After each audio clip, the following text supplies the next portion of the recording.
the first question we would like to ask you is, please tell us about yourself and your current role. Okay, hello, I'm ESTIARA Elizar. Currently, I'm working as transport planner at the Ministry of Transportation Indonesia under the Research and Development Agency. In parallel with my current role, I also joined an organization named AUS, stands for Youth for Road Safety. It is a global organization that acts to make the world's roads safe for youth. Some of my experiences here are to be the SDG Youth Champion, Asia Regional Leader, and also now become the Youth Leadership Board member within the Global Youth Coalition for Road Safety at yours. That's great. Thank you for that background information. So in terms of your current leadership role in your organization, how long have you worked in this role? Start this year in 2021. So for the transport planner, I just joined the MOT early this year. And for the SDG Youth Champion, I just joined in March 2021. And the next month in the April, I joined as the Asia Regional Leader.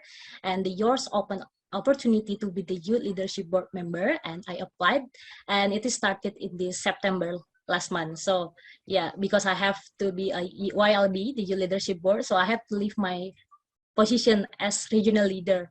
So now I just become the SDG champion and YLB member.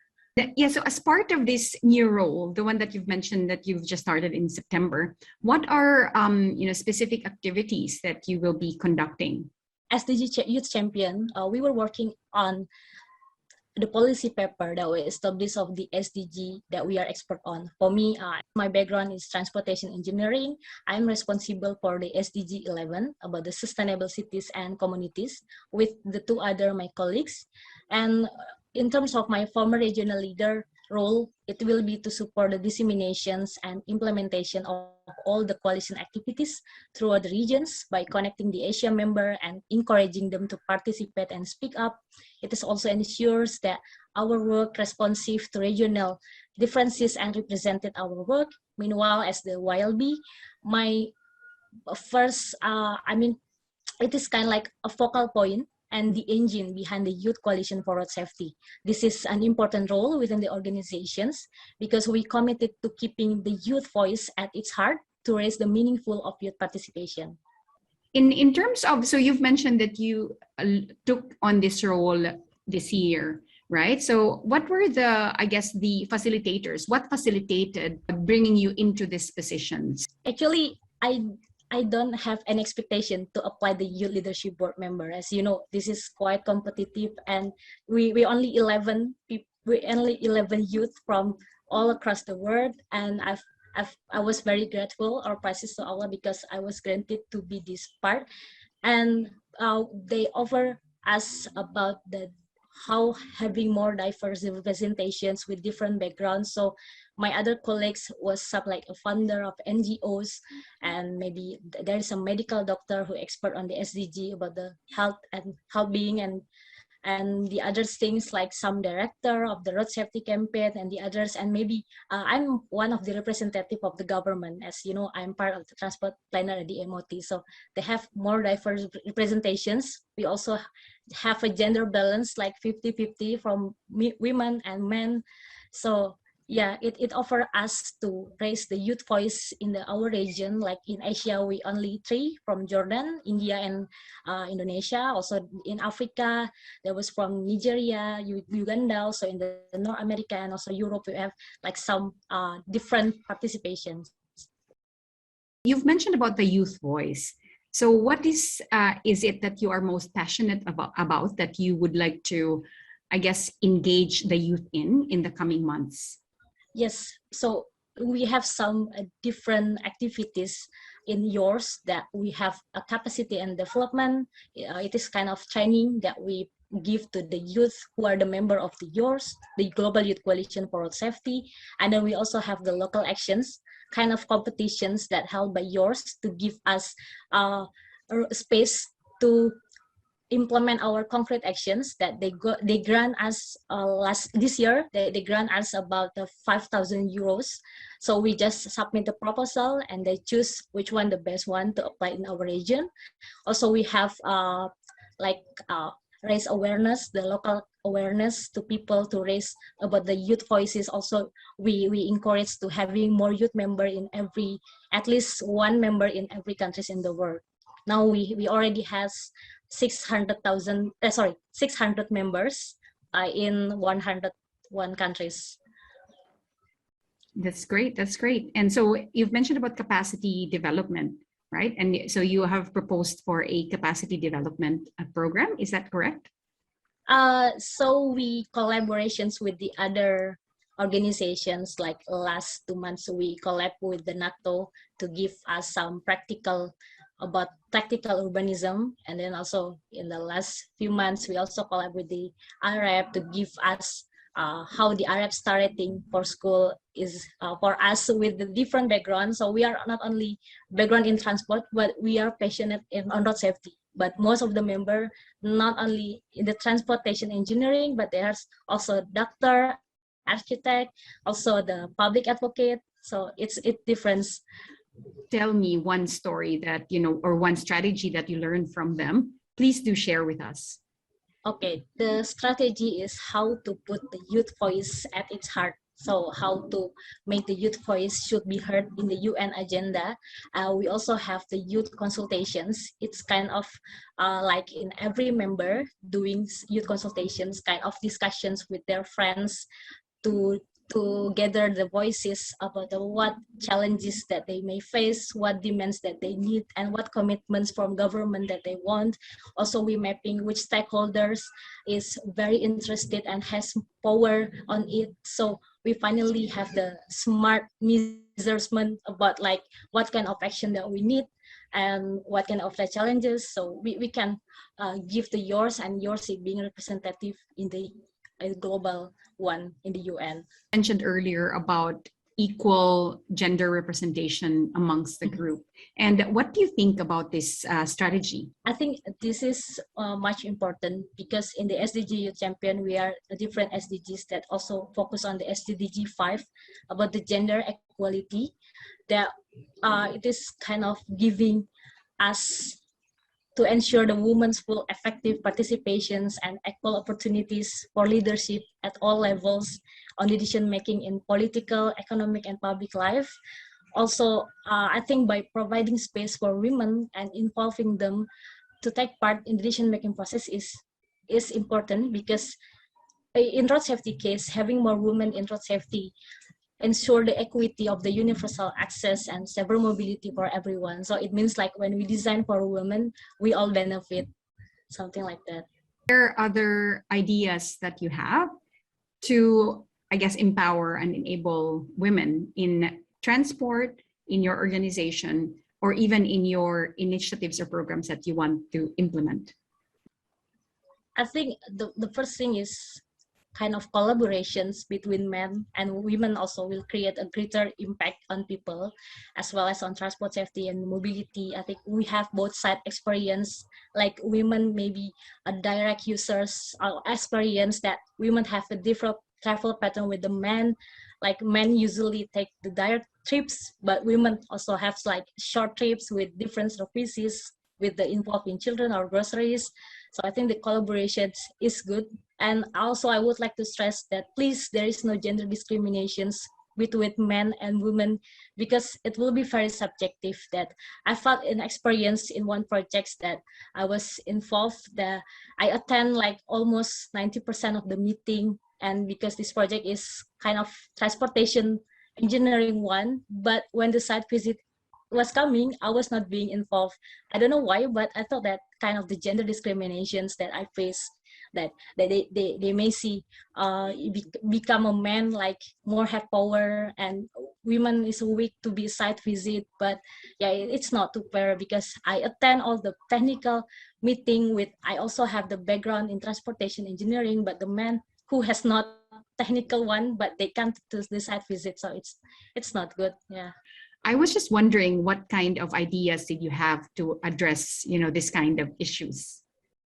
The gender issues in transport will benefit not only for women, but all the transport users by encouraging a user-centric approach to provide high levels of accessibility. So we have to know what the woman needs and how the design should be fit the movement needs as put the user-centric approach in the design of transport. Starting in that journey towards, leading as a woman in the transportation sector. And so I was wondering if you could share with us some concrete steps that you have thought of wherein we can promote more women in transport leadership.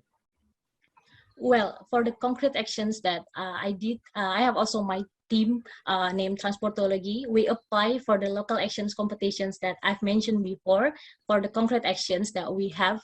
So we got grant about 5,000 euros to improve the road safety in the area of junior high school in Solo, in Central Java, Indonesia. Our approach is about the participatory mapping design to put to raise the youth voices, to get the youth voices as the student, and we applied it with the tactical urbanism in practical. So that's kind of the concrete actions that we did. We sometimes the most challenges is kind of the budget. So we don't have budget. We have idea, but we don't have budget. So we are fairly pleased because yours give us an opportunity to apply a proposal that we can implement our concrete action. You mentioned it's a participatory mapping approach. Yes. So please tell me more about this project. So we conduct kind of like a webinar or discussions, FGD, yeah, focus group discussions with around 30 students in junior high school. And then we ask them, because they every day face the reality, that the challenges that when they cross the street, and they may face like kind of the discriminations or kind of the criminalism or something. So we mapping the problem about what they face, what they experience, and then we turn it into the design. Also with them, we ask what they want about the design that they want. I mean, like, the people in Indonesia, sometimes it's very lazy to walk. So we have to make sure, like, is it a good design? Do you want to walk if we put the crossings, zebra cross not in front of your school, but you have to walk a kind of like 500 meters or something. So we ask them as the user-centric approach in our design, and they also as the youth. So it's his right position. And what were the insights that you have gathered from the high school students? Actually, we would like started these discussions in the next week. So I'm so excited as well to see how they feel. But from the last, we have introductions. They most excited actually for the parents, yeah, because the parents sometimes worry about their children, and yeah, that's kind of what we can do by approach the government as well to get their commitment, their strong political will. It's also important to implement this action. Very interesting. Wondering how COVID-19 has impacted your own work.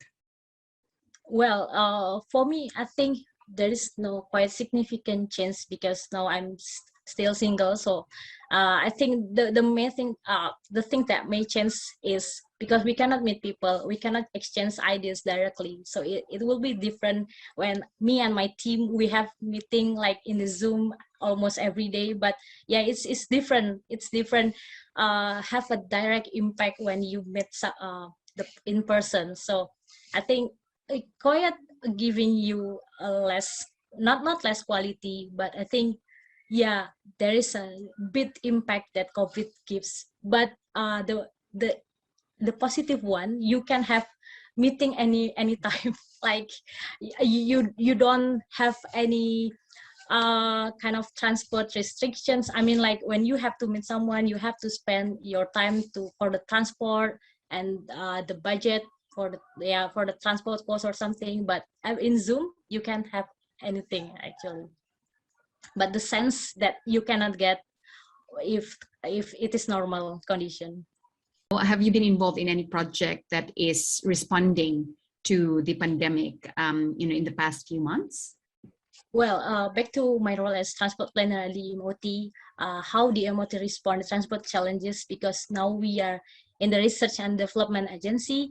What we do is to do the research to know how the people's mobility change due to this pandemic by spreading the questionnaire. For example, in Indonesia, we have a traditions that going back to our hometown every Eid Mubarak. So this will be kind of big exodus that may lead to the higher mobility demands for people.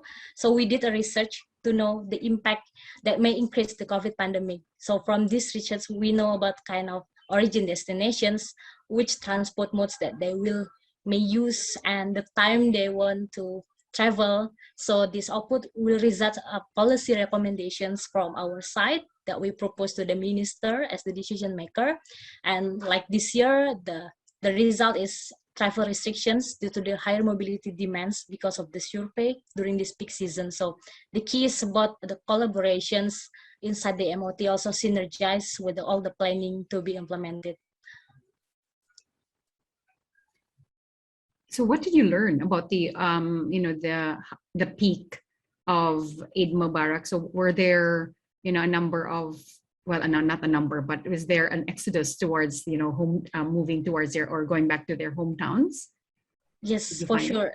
I mean, like it's kind of like same like what normal did, that they want to going home their hometown during this pandemic. Even maybe for the one who understand about the COVID, they will say no, but for the one who not understand, and also maybe that they got frustrated being in the capital city of Jakarta, they just want to go to their hometown during this exodus in Mubarak.